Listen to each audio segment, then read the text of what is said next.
Vamos arriba. Acá muy cerca de Panayuca, a 5 kilómetros, hay un paraje conocido como paraje Puntas de Pan de Azúcar. Paraje bastante amplio. Allí vivieron muchas familias conocidas. Algunas de esos apellidos hoy están acá. Los Pimienta, los Cancela, los Ención, los Sánchez, los Coto Colombo, los Cuadrado, los Lazo, los Gutiérrez, en distintas épocas, los Yacuza. Pero allí también, en una parte alta, vivió María Dolores Ontaneda de Sención, casada con Ramón Sánchez Sánchez. María Dolores Ontaneda, nacida en 1912, y Ramón Sánchez Sánchez, nacido en 1902. Esas tierras le habían tocado a ella cuando las hermanas se repartieron todo cuando los padres fallecieron. O sea, ella se quedó en la casa paterna, donde había nacido.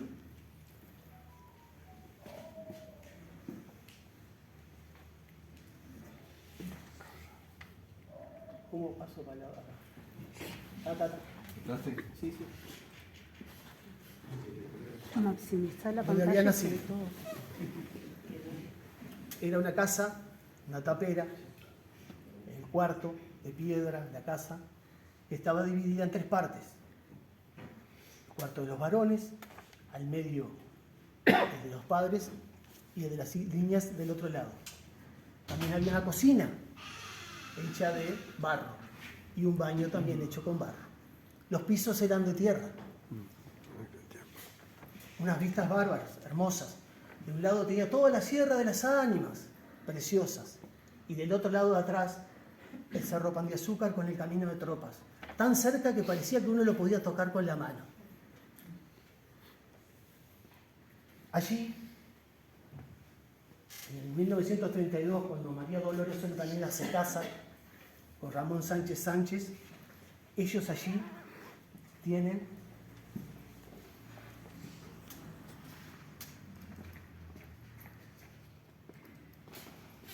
17 hijos. Sí, 17 hijos.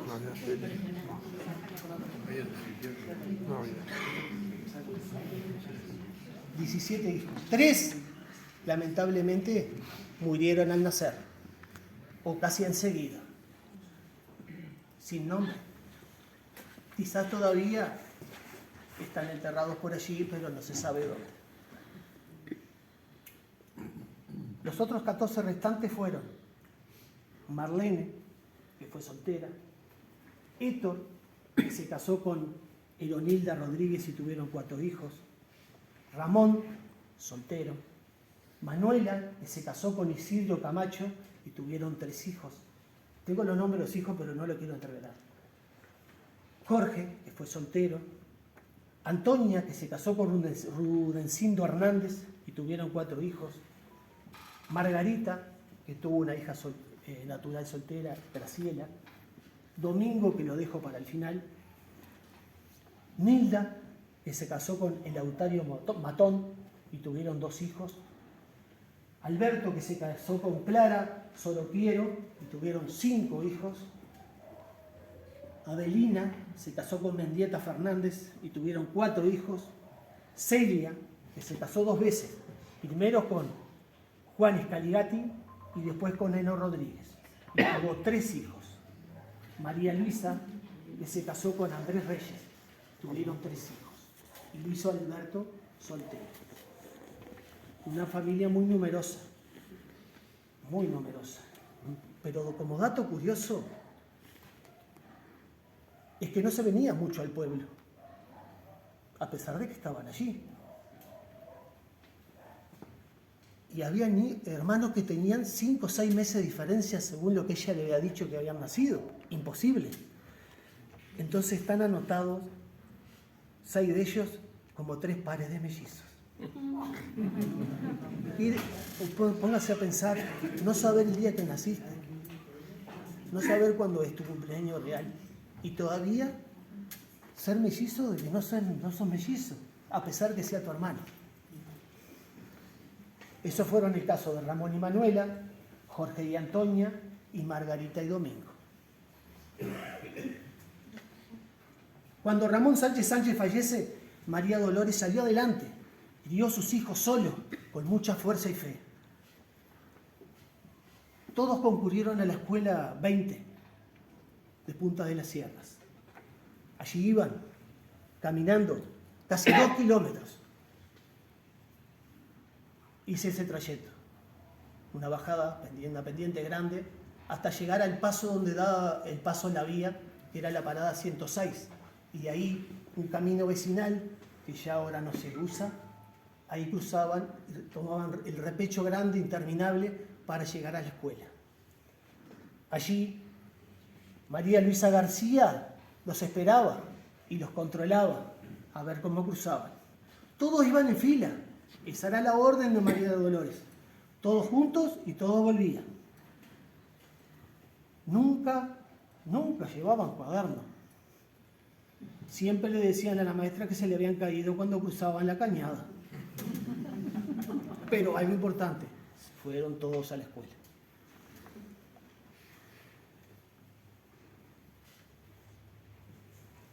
La casa tuvo muchos árboles frutales. Una cañada allá en el bajo. Eran tantos los niños que se repartían las tareas. Unos juntaban leñas, muy cerca del cerro, pan de azúcar.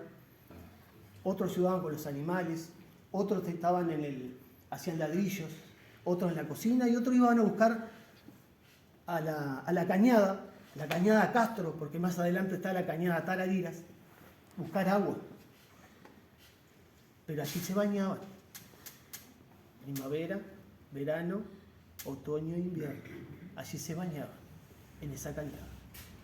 Lavaban su ropa. En una cachimba muy cercana, traían el agua para la comida y para tomar. No tenían luz, usaban mechero, a querosén o velas. Tuvieron vacas, chanchos, patos, gallinas, caballos y todo. Se cocinaba en cocina de leña. Una nuera de María Dolores, que hoy no está, me parece, me contó y fue la que me dio la información. Que después ya le voy a decir quién es. Ahí en esa cocina de leña se hacía pan casero, boñatos asados sancochados, maíz, mazamorra, puchero y la clásica sopa. Todos los vecinos eran siempre bien recibidos. Los compañeros que venían a jugar siempre se quedaban a comer. Los vecinos lo recuerdan como una familia pobre, con muchas necesidades, pero muy luchadora.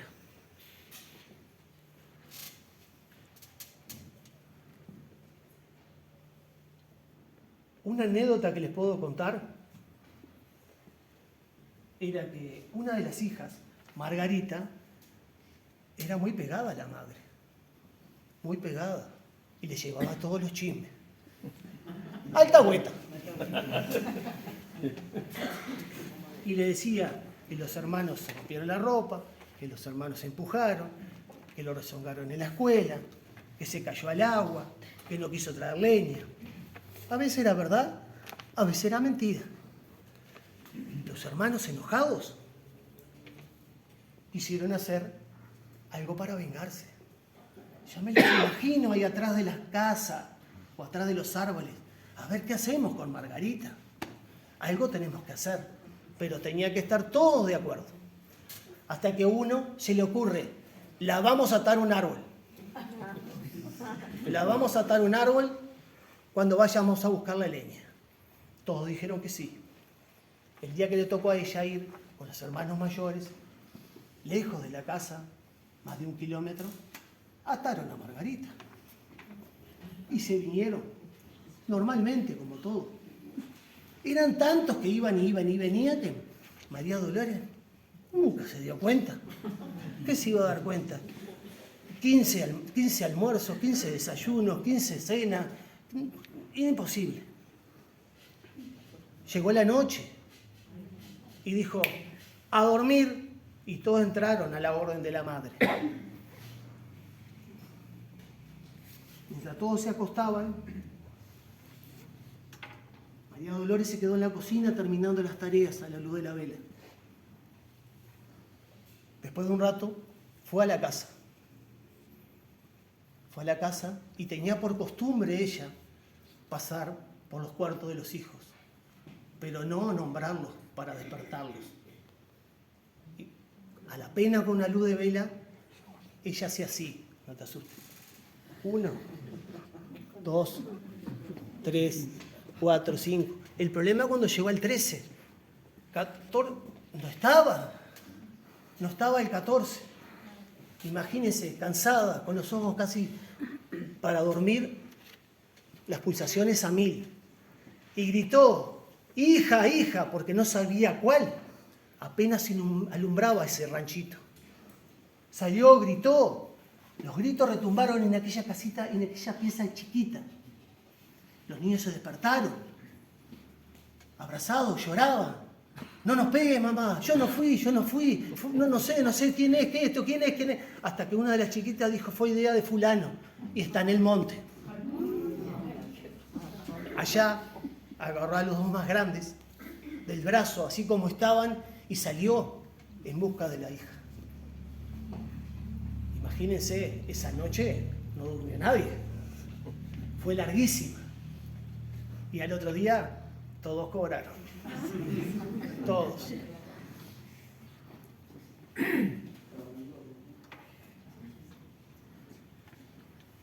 Los hijos fueron creciendo. Unos estudiaron en la UTU, otros se casaron, otros trabajaron de maquinistas en las canteras. Pero uno de ellos, Domingo, buenísimo Domingo, ustedes lo conocieron. Manso, tranquilo, de poca habla, de poco hablar. Se quedó con la madre a su lado. Domingo vino de vez en cuando al pueblo. Y en esa venida al pueblo, también le llegó la hora. Miró a una muchacha y le arrastró el ala. Había un problema. Domingo tenía 32 años y la muchacha 17. Tan manso no era Domingo. Pero el amor es el amor, no hay edad. Entonces encaró al padre de esta muchacha. Fue hasta la casa. Recuerdo la casa y ustedes las van a recordar. La casa muy humilde, la conocí, chiquita. Me acuerdo que está pintada de verde. Feli de Zarza y la ruta.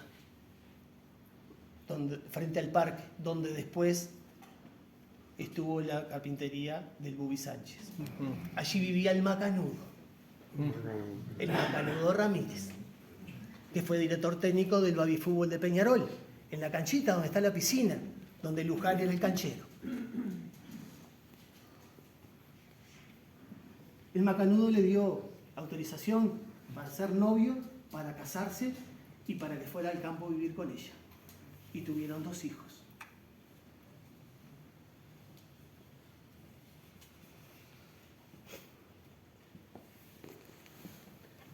María Dolores tenía por costumbre venir una vez por semana al pueblo. Una vez por semana venía.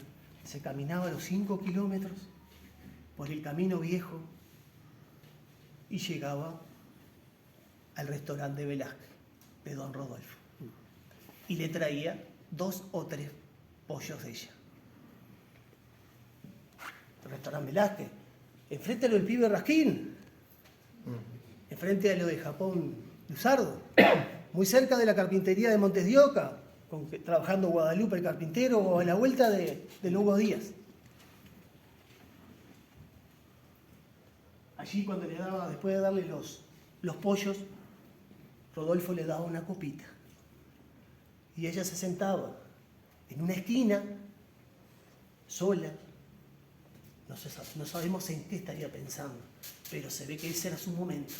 Son momentos de paz, de libertad. Y ella saboreaba esa copa gota por gota. Después ella se iba y con un gesto solamente de mover la cabeza era un hasta luego o hasta la semana que viene. Ella siempre fue de pocas palabras y se iba por la avenida, aquella avenida tan hermosa que teníamos llena de palmeras, ¿se acuerdan? Ahí se cruzaba con el Hugo Moreira, con el macho Montanelli, apenas lo saludaba.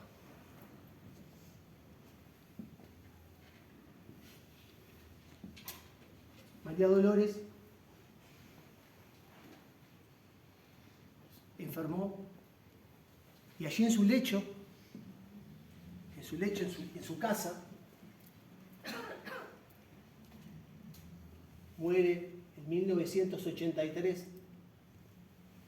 muere en su casa, en su cama, rodeada de sus nietos, de su hijo Domingo y de su nuera Nilda Ramírez. Muchos no saben quién es Nilda Ramírez. Nilda Ramírez, nosotros la conocemos por Judy. El nombre verdadero es Nilda Ramírez. Ahí se apagó su corazón. Ahí, en esa pieza donde ella nació y le dio vida a 17 niños. Allí mismo murió en paz, sabiendo que nunca bajó los brazos, que lo dio todo. Los hermanos que quedaban vendieron el campo. En aquel momento lo compró un vecino Delgado de apellido. Hoy en la actualidad lo tiene el señor Terra, que tiene plantaciones de olivo, y que me dijo que uno de los hijos quiere arreglar la tapera.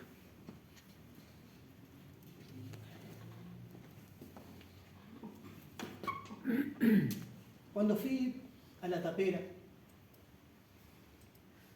y la recorrí,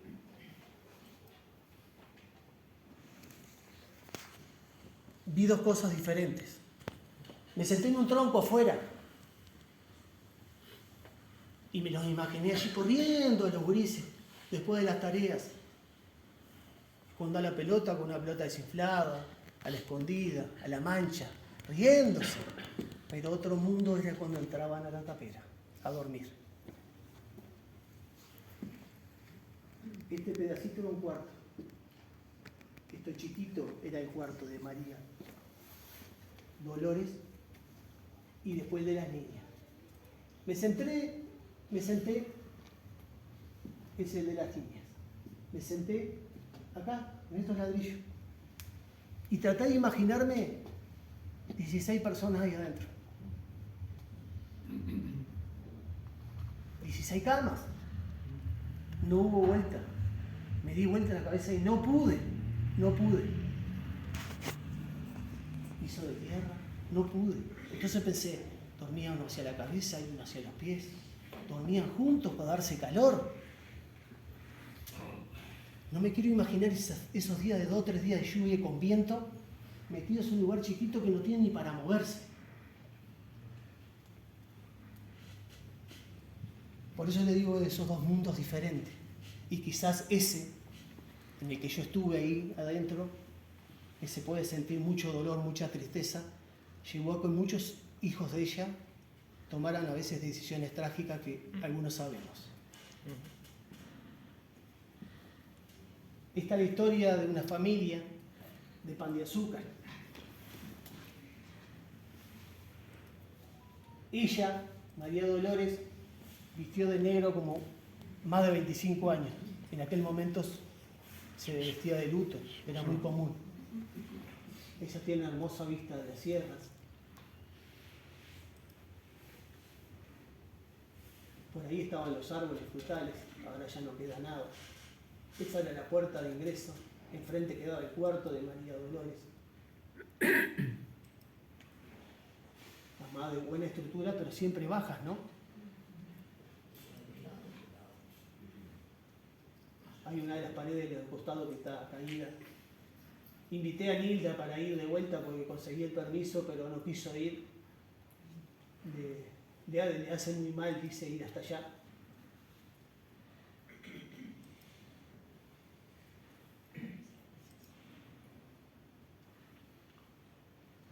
De la ruta no se ve, solamente el que sabe dónde está.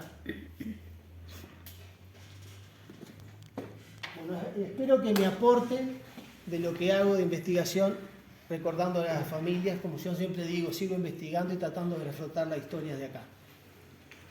Hoy quiero contarles otras cosas muy relacionadas con Pan de Azúcar.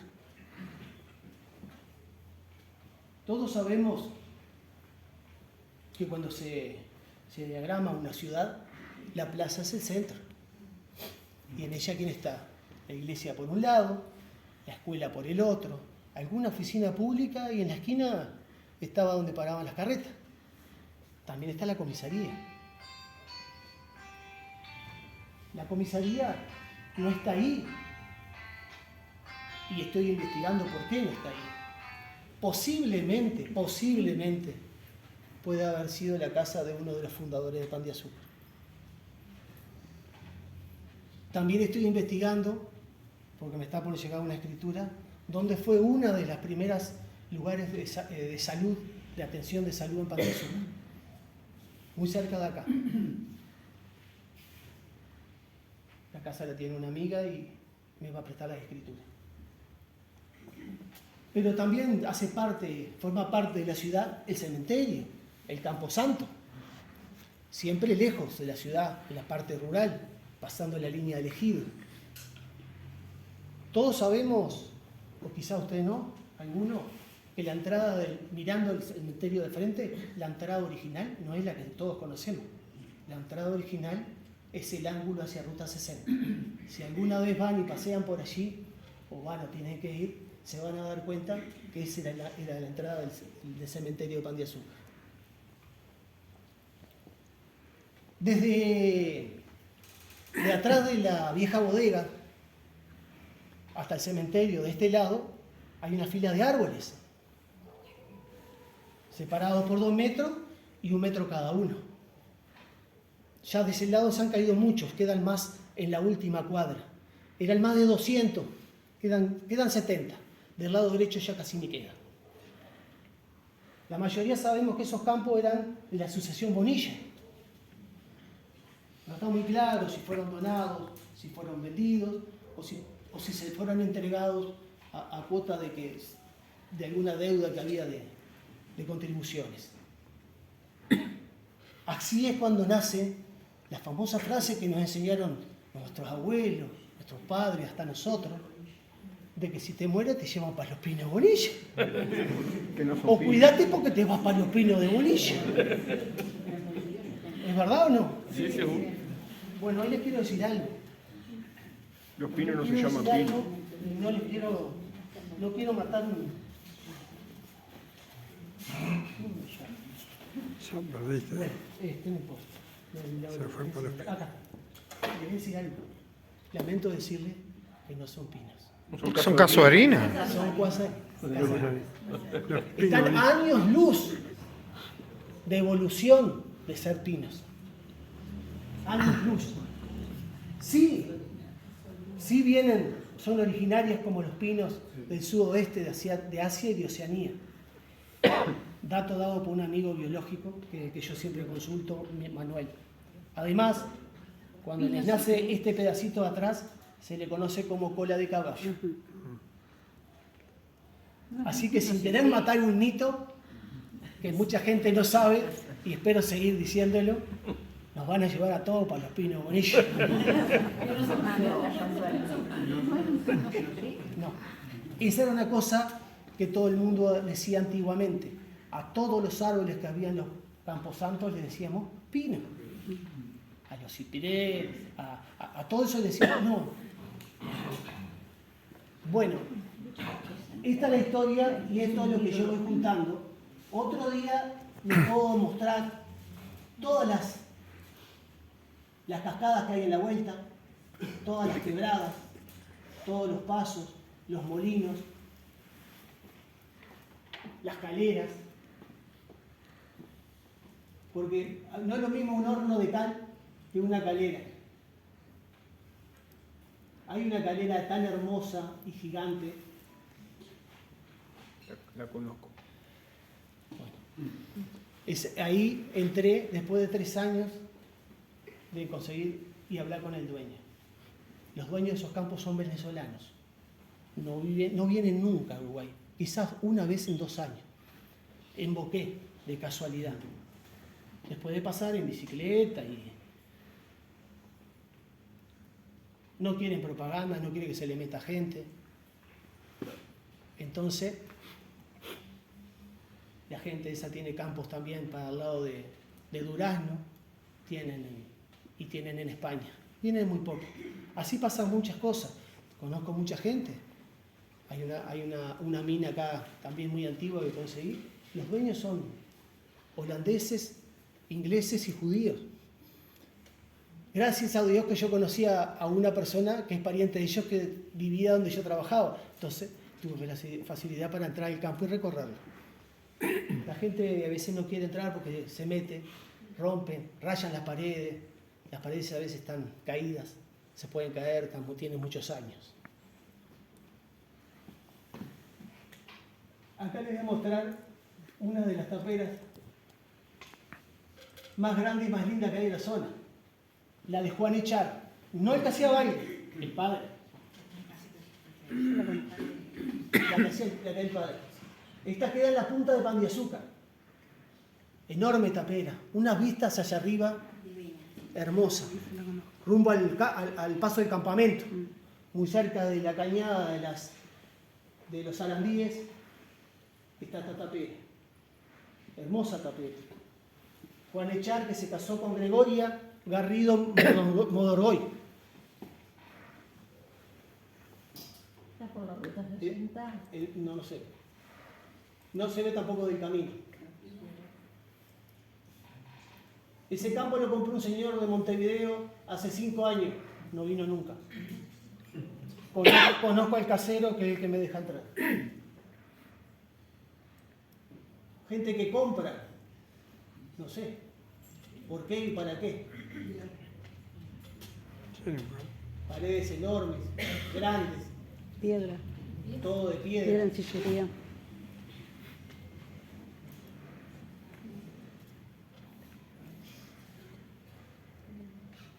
Del 1900.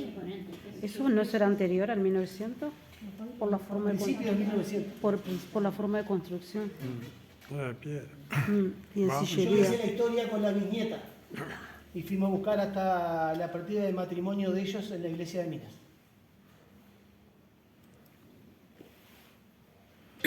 No, para que vean que me Son muevo. padrinos de mi hermano. No haces nada, Fernando. Me muevo y a veces estoy fuera de casa 6-7 horas. Te van a correr. Hablando con gente de 80, 90 años, a veces preciosos, hermosos. Va a quedar en la familia. Tengo unas conversaciones con mi amigo Wilson que son fabulosas, que anda por ahí.